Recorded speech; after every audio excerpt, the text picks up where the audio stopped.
If you haven't explored the Pink Flamingo Food Court yet, here's a place that deserves a spot on your list. At Breeze and Bites, food is more than something you eat. It's tradition, culture, and a connection served in every dish. This Mediterranean kitchen specializes in authentic Turkish and Ottoman-inspired cuisine with a modern twist. I went with a Döner Wrap, loaded with tender ribeye and beef cuts. Krystal chose the Falafel Wrap.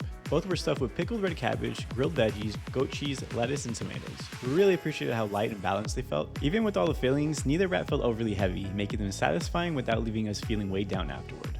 And don't forget the sauces. The red spicy sauce has a mild kick, while the garlic sauce brings a creamy, refreshing finish. Honestly, you can't go wrong with either. The fries were fresh, crispy, and perfectly seasoned, but the biggest surprise of the meal was the sarma.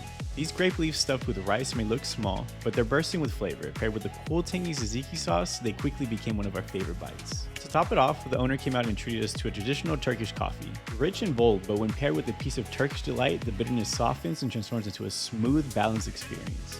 And of course, we couldn't leave without trying the Pistachio Baklava. Layer after layer of flaky pastry, finely chopped pistachios, and just the right amount of sweetness creates a dessert that's crispy, crunchy, and absolutely irresistible. So if you're looking for a hidden gem serving authentic flavors and warm hospitality, Breeze and Bites is definitely worth checking out. Make sure to follow for more foodie discoveries.